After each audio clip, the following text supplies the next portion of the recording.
Excellent. We'll give everybody a few moments to gather here. Welcome to another Account-Based Friday. Each week, we have conversations with thought leaders around anything growth strategy, sales and marketing-wise. And you'll see something different actually this week. In the upper corner, I've got a QR code that will bring you right to our 175 videos. We would encourage you to like and subscribe, mainly because there's a lot of best practice videos out there on areas that you might be wrestling with. And if there's anything in particular you're wrestling with, feel free to DM me, and I'm happy to take a look within the videos and maybe point you in the right direction, because there's a sea of content out there. Anyway, this week in an early morning, we're welcoming Ajay Manglani from San Francisco Bay Area, coming from Palo Alto, the heart of AI. And we've got a great conversation. He is an AI expert and advisor, runs a Gen AI podcast, formerly the Einstein leader, most recently and currently, I should say, an advisor to Kognitos, a Khosla venture-backed generative AI company. So he's got a really unique perspective of AI and marketing that I think you're going to find pretty entertaining. In fact, Meg and I met him, I think it was in Boston last August or September. We sat down at a conference and we started talking. We're like, oh my God, we got to have you come join us. So Ajay, thank you for joining us so early here on a Friday morning. My pleasure. Excited to be here. Yeah, absolutely. And each week we start off with this poll. This week's poll, I try to tie it into Ajay's background as well and what we're going to be talking about, which is really the impact of AI. And what motivated me for this particular poll was recently Battery Ventures came out with a survey about the impact of AI on organizations. And I probably pushed back a little bit because I read it, and part of the survey said about half of marketing organizations won't exist in the future because of AI. And I kind of had a visceral reaction. I'm like, oh, no, that's incorrect. It's got to be CX. So I figured I'd ask the people. And when I asked the people, the majority of the respondents were marketers. We've only had a couple salespeople that have chimed in, but the majority also agreed with what Battery was saying. So maybe I've got to change heart. But I don't know, Meg, what was your reaction when you saw this poll? I picked other, and I said all of the above, and in ways we can't even imagine yet, because I think we are still in the early adoption stages in practical terms, but it's going to change fast. And I believe all of these functions will be materially impacted, especially as we continue to see layoffs in the tech sector. Even though, the jobs report this morning was outstanding and the economy added more jobs than anyone expected, and they even revised some other job numbers upwards today, the tech sector continues to be hit. And what you're seeing is it is go-to-market roles that are taking some of the brunt of that. There's always some protection for maintaining sales coverage, but marketing is definitely the first group on the list in terms of reductions. And whether or not AI is having the impact on productivity and do more with less that it's supposed to have, the perception from investors and boards and leaders of other functions is that it should make it so that marketing SDR functions, CX functions may all need fewer people because they can take advantage of these tools. The trouble is if you get out over your skis on that and you start getting rid of people who still are necessary to the delivery of your customer experience and customer impact, you may make cuts in advance of the productivity gains that would make those cuts more sensible. So just a cautionary tale for companies: be careful, look before you leap. And also for marketers, make sure you know what AI can and should do for you so that you are making those choices, not others making them for you. But Ajay, so excited to have you here today. Thank you for joining us. It was a delight to meet you back in Boston, and John and I were very excited when you were kind enough to join us bright and early from the West Coast. Tell us a little bit about your AI journey. You've got this incredible professional journey. Would love to learn more. Absolutely. Like I said, pleasure to be here, and very delighted to talk on this topic. My journey is a classic marketer who has been through big organizations, Fortune 500 like Salesforce, IBM, leading through their global demand businesses, number of products, platform at Salesforce, Einstein AI, and before that on the agency side as well.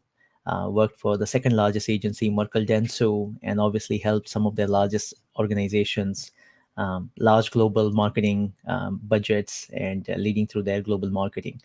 And then I got the opportunity to be part of what we call the hypergrowth organizations, and have been fortunate to have experienced two exits. One went IPO, and second was a sale through a private equity backed company. And that's my background, primarily leading through the SaaS technology products and AI products. On the AI side, I have been doing AI marketing for almost 8 years now, all the way from when the AI was really at the infancy stage, when it used to be called machine learning, analytics, predictive, customer experience, customer conversational AI, all of the above, until the last 15 months or so when OpenAI came up with this whole revolution around generative AI. I'm the former CMO of a generative AI company, Kognitos, who I'm advising right now. So it suffice to say that I have been at the heart and center of this entire revolution of AI, just like many other AI marketing leaders. And I have seen a lot of things happening, which I'm excited to talk about. To wrap my introduction, I would like to add on to what you just described, Meg. Um, it's very interesting how the AI is playing the role in terms of the jobs and the evolution of the understanding of the go to market function. My point of view and experience says there are two things happening. One, there is this immediate short term impact that is being done to the go to market functions and mainly marketing organization. And there is this longer term impact that will come. We as leaders will derive the outcome of that.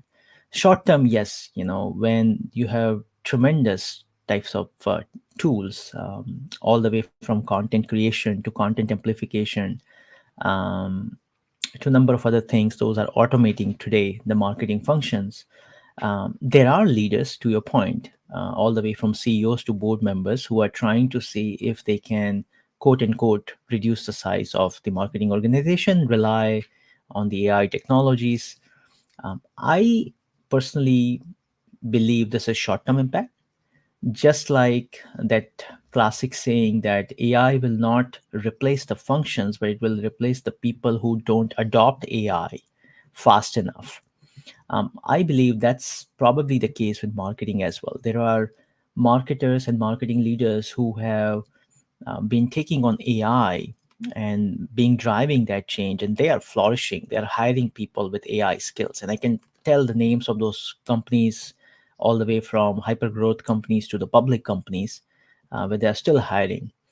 Um, in the longer term, I do believe that we as marketers, uh, the art and science that we can bring to the organization, it's quite rare that an AI can only provide. And therefore, all the marketing leaders with their experience and their art and science combining together can actually use AI more to enhance and accelerate their power rather than to replace their jobs. So it's really that intermediary period between now and that longer term, and we don't know what that longer term could be. It could be 9 months, it could be 2 years, but it is suffice to say that it will be very quickly happening. That whole point of view. So yeah, that's how I see that. Yeah, that's awesome description and kind of the evolution of AI and its impact, and just thinking about kind of what we see in terms of client adoption. It's been a little bit challenging because you've got the tools that have AI that are kind of rolling out their AI. Then you've got new tools that didn't exist, and users sometimes using it, sometimes not. There seems to be a bit of a lack of consistency, either within the company or even company to company, on how AI is adopted. Are you seeing a need, or maybe there's a playbook here for AI, either with marketing or like how should we be thinking about AI as it relates to marketing to get something that's a little bit more scalable than today's model? Yeah. There is indeed a playbook, and it is my view that each marketing leader is probably using some standard playbook that they have been using for years to run their marketing organizations and functions, and now starting to enhance them at all different levels with the type of AI tools that they feel most comfortable with. So, for example, my playbook has the 4 steps. Number one, I always believed marketing as an integrated go to market function. And therefore, before even I add AI, I had followed the steps. Number one, bring different sub functions of marketings together to align with the customer journey. So whether you are doing an event as an event team, or you are doing an integrated demand campaign, or you are doing product marketing, whatever that might be as a function, field marketing, just come together and just start looking at it from the customer journey's outcome perspective. So, for example, rather than delivering saying, hey, I'm delivering 5,000 leads or MQLs, the goal should be, hey, here is how I, as a marketing leader, director of demand generation, if somebody is sitting on my team, will be working with the director of sales development to deliver the number of qualified opportunities. So that's how I always saw that. So that's a step number one, to bring the organizations together. Step number two that I always had in my playbook was um, really putting people two in a box with the sales and customer success organization. So rather than looking for, again, sales asking for those kind of vanity metrics, like how can we actually own the funnel, and work hand in hand with sales and customer success, both from the new acquisition as well as the expansion perspective. And then third one is, how do we drive innovation and efficiencies, right? And now we are talking about AI, John, but I mean, we have been used to getting bombarded with so many tech before. Like, we have had the era of MarTech evolution, where we had the DMPs and the DSPs, and you just name it, the kind of technology that was thrown into the marketing world. And then we also had the efficiency bucket, where we had number of attribution models coming to us, and we have all run those things in the past. So I use that playbook myself. With AI evolution, the 2 steps that I'm adding is, number one, first of all, is about the marketing team that I own. What are the tools available in the market today that my team can use, so they are the superheroes? They are able to bring the time to value faster. So there are obviously content creation tools. There are so many out there at this point. I have lost track of the count, and there are some really good ones and there are some new ones. And it's basically, you know let the team decide which tools they find the maximum value in terms of the results that they are looking for. There are content amplification tools. Again, instead of going, and I have been using number of them successfully. There are obviously campaign amplification tools as well, and AI has been helping a lot. Brand building has become much powerful with AI now. um, but I do want to highlight here that in my experience and what I have been sharing with my teams is, it is always driven by human first. um, and there are a number of thought leaders on AI in marketing space. They confirm that is, it's never about, we put some requirements into AI like ChatGPT or Jasper or Writer.ai or Copy.ai, and we expect that the copy will be 100% correct the first time or probably the second time. It's actually when we start using them for the first several times, 5, 10, 15 times, we end up putting more time than if we had just returned that asset ourselves, frankly speaking, because we have been doing these kind of things for a long time. However, once we learn them and they learn us, the AI tools, then the level of output and the level of scale that we can come out with on those tools, it's just unprecedented. For example, we were doing this product launch of a generative AI product in my previous role, and that launch playbook was accelerated because of the tools that we use, all the way from the series of content, all the way from tofu, mofu, and the bottom of the funnel content, as well as the amplification of that was done within the matter of like 48 hours thanks to the AI tools. But those 48 hours required so many hours earlier on to work, learn, adapt AI tools, and AI had done the same thing to our team. So that was powerful. That's one. Second thing I'll tell you though, one thing we all should keep in mind is, as much as we as marketers are adopting AI tools, our customers, i.e., the prospects or the real customers, they are also getting this AI revolution on their side, right? So, and they are getting used to this. And, you know, we as marketing leaders, we always think about customers first, ICP, right? And now it gives us a different perspective that, hey, if I'm going to be delivering this to my customer or prospect, what is their renewed expectation? They expect things to be much more humane because they are already getting bombarded by AI related content everywhere. And what does the humane definition mean? And if you go down deep, that's why I believe the brands, the values, the mission, they become even more important, because as much as they can reflect in your content, as much as they can reflect in your story and the marketing messaging, that's where the differentiation comes from. So those are some of the ways that I feel like AI has been transforming the day to day. I think that's really interesting around brand. We've seen a few others in the market. John Miller is one. You see a couple of other folks really getting out there and saying, hey, don't forget about brand, and make sure that you are deploying brand in the service of standing out in the market and really clarifying your message. I'm interested to get your take on some of the ways you're seeing organizations do that well. Any advice on the kinds of tools or skills or activities that can support that brand amplification and differentiation?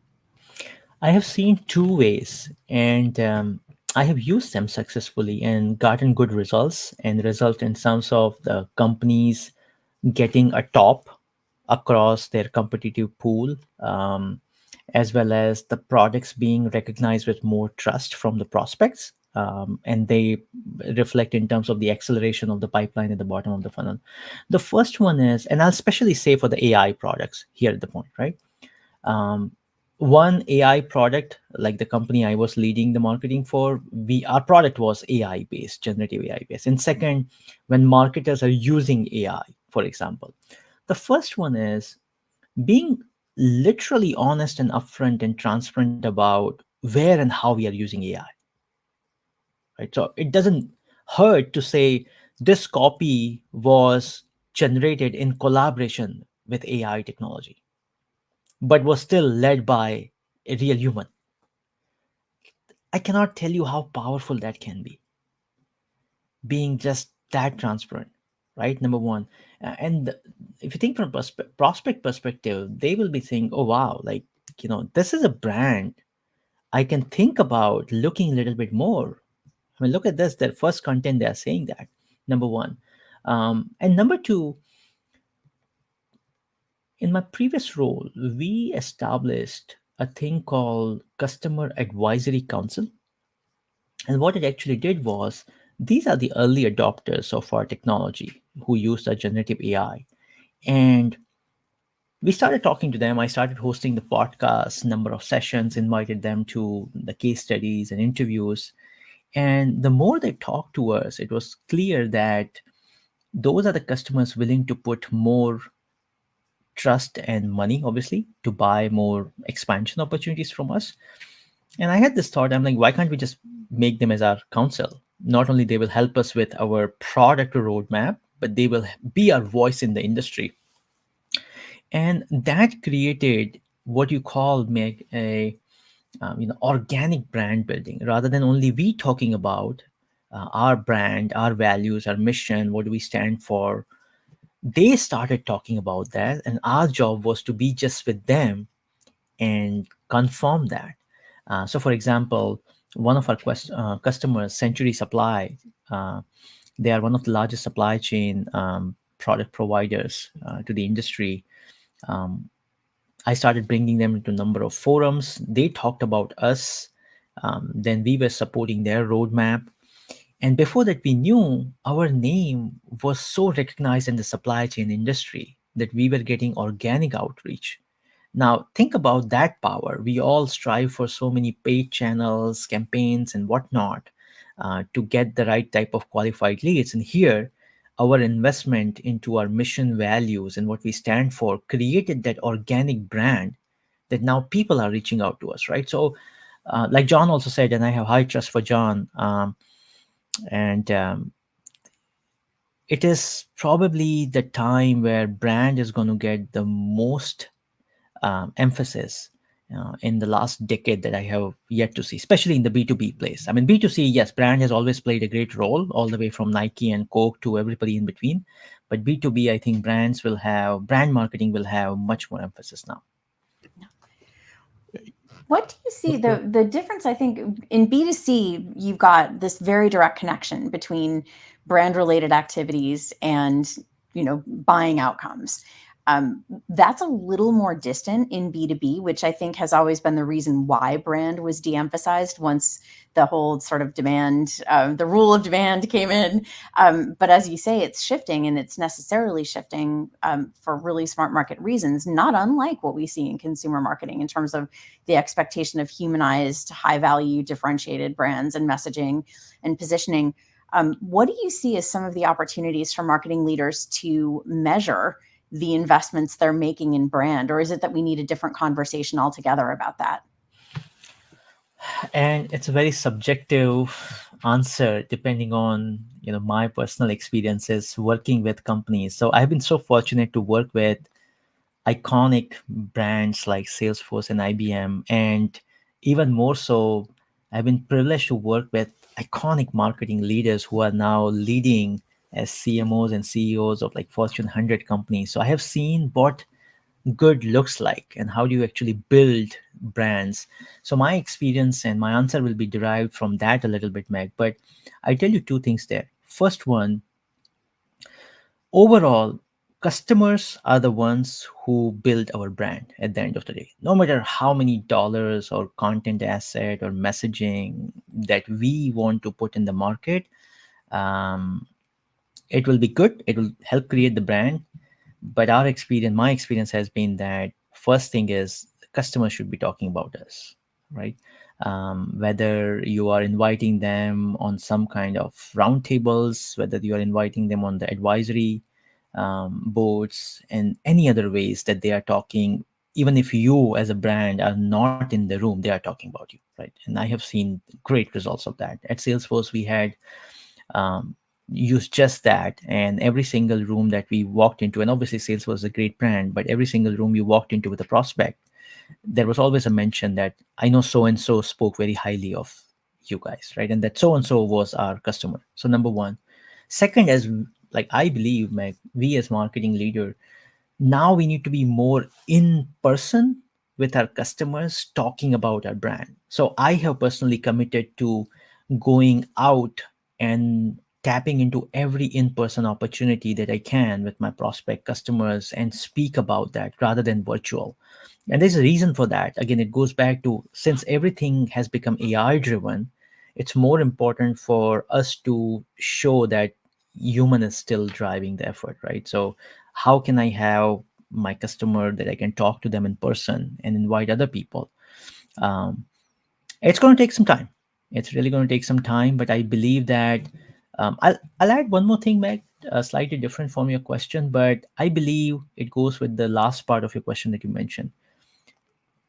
As CMOs, as marketers, at this time, January 2024, it is upon us how we want to define our roles.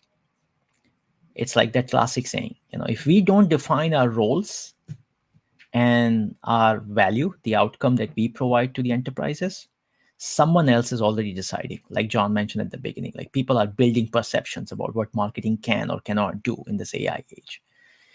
And therefore, I believe that we should go all in and define much more business centric role as a chief market officer for the marketing, i.e., go beyond just the leads and the brand messaging only and the product messaging only, and we say, look, we own the entire market responsibility to deliver market growth, the market definition, as well as the revenue definition. And we say we are the evangelist of AI before any other new role gets created. Back in 2009 and 10, I still remember there was a new role that came up, Chief Digital Officer. And at some point, organizations were thinking CMOs actually report under CDOs, right? And it was clearly visible after a few years only that CMO's role is much bigger than the CDOs. In some cases, they could be in parallel. So I do believe that we need to be positioning and highlighting the results that we are the evangelist of AI in any organization. There could still be a chief AI role, chief AI analytics role, but ultimately we drive that point forward for any organization.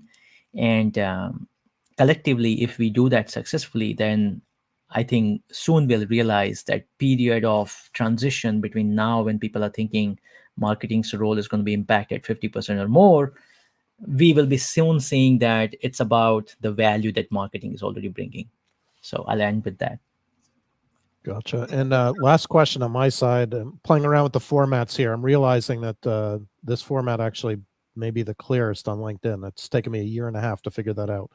But the last question on my side with, you mentioned the customer side and the enterprises that you've had experience with. Security always seems to be top of mind for a lot of companies. And security and AI, like, I don't know how they, I imagine they're like oil and water in a way. I know sometimes when I'm doing searches on AI, I'll mask the company name or the particular person or situation. But what are you seeing security wise with AI right now in terms of risks or even strategies to kind of mitigate the risk? Yeah, first of all, I'll say that security is most important as we have all been through this, I don't know, many decades now, right? All the way from the internet age when people thought their information will be stolen in the, overall the big internet, then from the cloud age to number of other waves, big data, and now here. So first of all, to call out, there is no more important thing for an enterprise than securing everything, all the way from customer data to their private data to the com data to employees, product, you name it, right?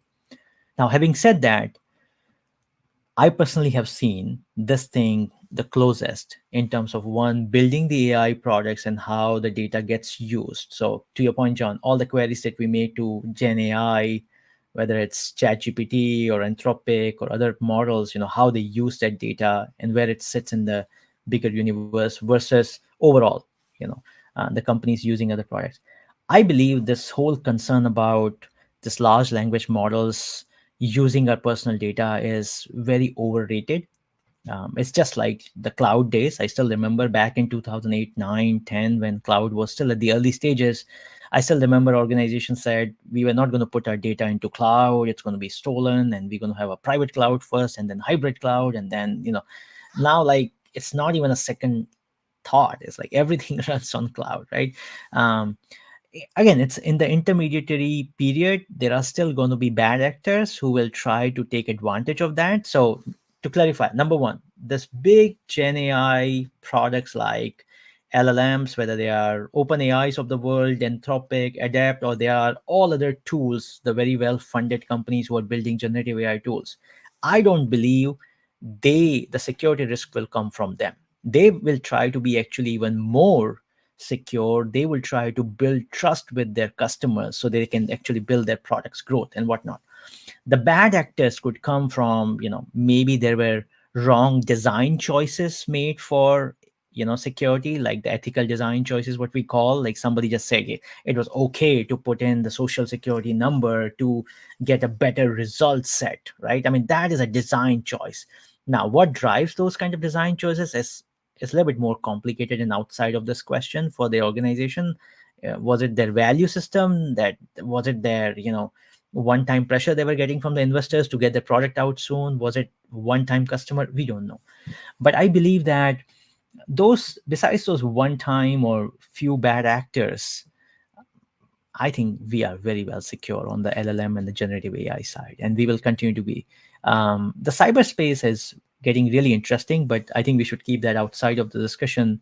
There are AI and generative AI companies now who are trying to look at the cyberspace from this impact of the generative AI, but that's much more deeper level. But I feel we are as safe as we were when the cloud came and when the internet came, and I don't see a big worry there.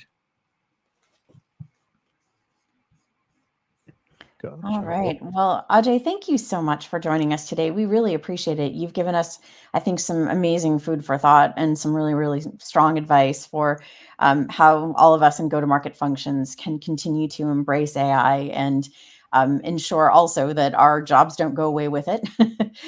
Sounds like we can avoid that. John, any closing comments? No, Ajay, really grateful for you investing time. I know it was early morning, so thank you for sharing your insights and wisdom. I really like the playbook thought right out of the jump, so that was helpful.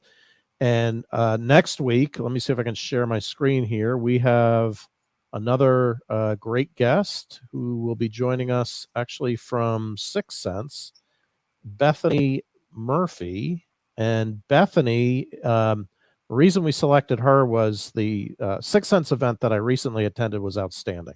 The logistics were just incredible from start to finish. She's a professional events leader, and she's going to share kind of what she's seeing in events in terms of trends and whether going to other trade shows or doing it yourself. Will be really interesting to have a discussion with her next week as well. So with that, I think we'll wrap things up.